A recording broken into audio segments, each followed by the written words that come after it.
गोंदिया जिल्ह्याचे पालकमंत्री इंद्रनील नाईक यांनी आज जिल्हा नियोजन समितीचा आढावा घेत 2025-26 या वर्षात खर्च केलेल्या निधीचा आणि उर्वरित निधीचा तर 2026-27च्या प्रारूप आढावा घेत पुढील विकास कामांचं नियोजन केलं। तर आज घेण्यात आलेल्या जिल्हा नियोजन समितीच्या बैठकीत भंडारा गोंदिया लोकसभा क्षेत्राचे खासदार डॉक्टर प्रशांत पडवळे आणि आमदार विनोद अग्रवाल यांनी सभागृहाचा लक्ष वेधण्याचा प्रयत्न केला।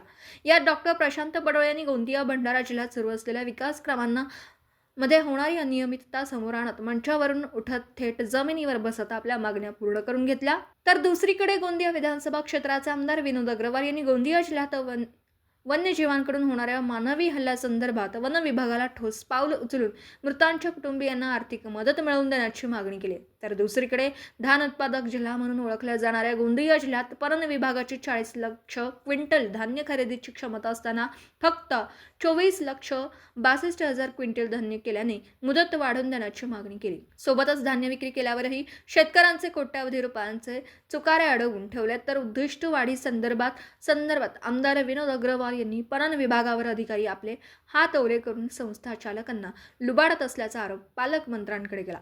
तर दुसरीकडे गोंदिया जिल्हा नियोजन समितीचा आढावा घेण्यासाठी आलेल्या पालकमंत्री इंद्रनील नाईक यांनी जिल्ह्यात सुरू असलेल्या विविध विकास कामांची माहिती देत येत्या आर्थिक वर्षांचा लेखाजोखा सांगितला।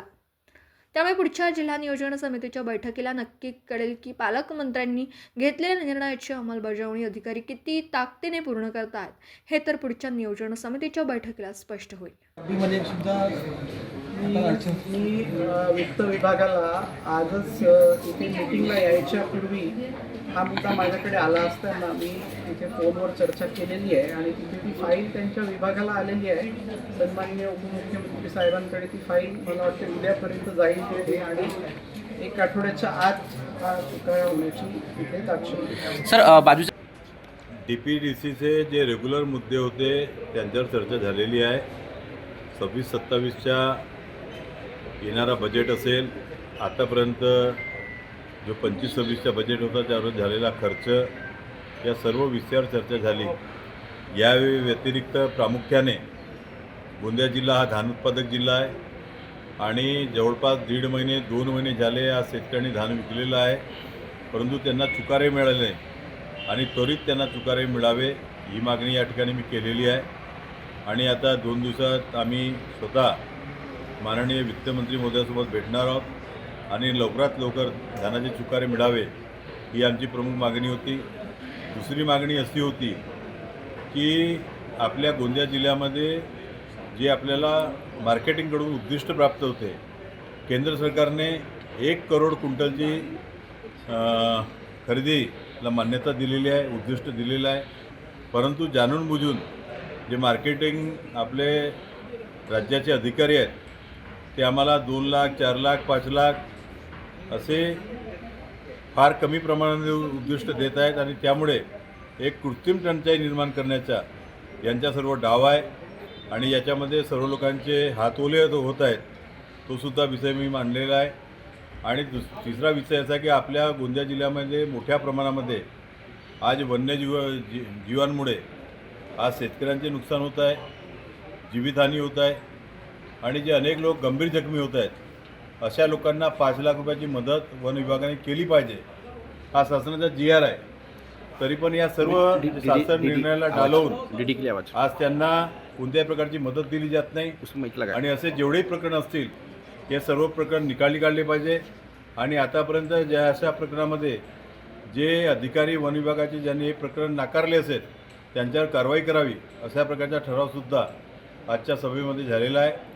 आणि या व्यतिरिक्त आपला जो पांगडी आहे वन विभागामध्ये, त्या ठिकाणी दर रविवारी गोंदियाचे आणि आजूबाजूचे जवळपास 5,000च्या वर पर्यटक त्या ठिकाणी जातात आणि तो स्थळ आज निसर्गाने नटलेला आहे आणि त्या ठिकाणी वन विभागाचा जो पार्क आहे त्यामध्ये अजून चांगल्या सुविधा निर्माण करून त्याला व्यवस्थित करून सर्व प्रकारच्या सुविधा त्या पार्कमधून मिळतील अशा प्रकारचा एक सर्व सुविधायुक्त पार्क निर्माण करण्याकरता सुद्धा मागणी मी केलेली आहे। या व्यतिरिक्त अनेक जे रोज आपल्या दैनंदिन अनेक ज्या घडामोडी घडतात आणि त्यामध्ये जे विषय येत असतात, त्याचप्रमाणे सर्वात मोठा विषय आहे लाडक्या बहिणींचा। आज लाडक्या बहिणींचा ज्यांनी जे प्रश्न विचारले होते ते अवघड होते. त्यामध्ये साधारणतः होय किंवा नाही असं लिहायचं होतं. त्यामध्ये अनेक चुका झालेल्या आहेत आणि अनेक आमच्या लाडक्या भगिनी आज लाडकी बहीण योजनेपासून वंचित आहेत.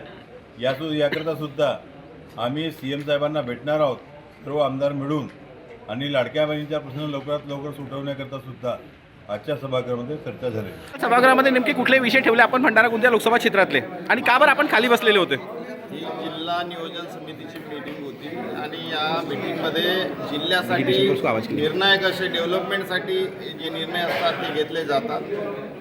आम्ही सुचवलेल्या कामाला निधी अजूनपर्यंत 2 वर्षापासून दिलेला नव्हता. त्याकरता फक्त पालकमंत्री साहेबाचा, मंत्री महोदयांचा शब्द पाहिजे होता आणि त्यांनी शब्द दिला की यावेळेस आम्ही सुचवलेल्या म्हणजे विरोधी पक्षाच्या खासदारांनी सुचवलेल्या कामाला ते मान्यता देतील असं त्यांनी शब्द दिला. कुठले असे कामं होते त्या ठिकाणी? सगळेच डेव्हलपमेंटचे कामं भंडारा जिल्ह्यात, गोंदिया जिल्ह्याच्या डेव्हलपमेंटचे सगळे. खाली बसायचं नेमकं काय कारण होतं? त्यांच्याकडून शब्द घ्यायचा होता, कारण की हे जिल्हा नियोजन समितीची मीटिंग होती, जिल्ह्याच्या डेव्हलपमेंटची होती आणि विरोधी पक्षाच्या खासदारांना सुचवलेले कामं हे जनहिताचेच होते, लोकांचेच होते आणि डेव्हलपमेंटचे होते. आणि त्यांना समजा ते कामं ग्राह्य धरले नाही तर मग काही ना काही करावं लागेल. आपली बात मान्य नाही होती तर पुढची भूमिका काय राहते आज आपली? काही नाही, आंदोलन करतो आम्ही.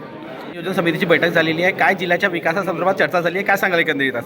नाही, आज रिअप्रोप्रिएशनसाठी ही बैठक आयोजित करण्यात आली होती आणि निश्चितच मोठ्या प्रमाणात काही निधी खर्चित असल्यामुळे त्याचं रिअप्रोप्रिएशन करून दुसऱ्या हेडमध्ये ते खर्च करण्यासंदर्भात आज चर्चा झाली. अनेक बाकी छोट्या मोठ्या विषयांवरती चर्चा झाली. ते जे आज ह्युमन ॲनिमल कॉन्फ्लिक्टचे जे केसेस आहेत, ज्या बिबट्यांचे किंवा वाघाचे जे शिकार झाले आहेत त्यांना कंपन्सेशन देण्याच्या संदर्भात असल्यावर डुकरांच्या हल्ल्यामुळे जे नुकसान झालं त्याचं कंपन्सेशन देण्याच्या संदर्भातलं विनोदजी अग्रवाल यांनी हा विषय मांडला.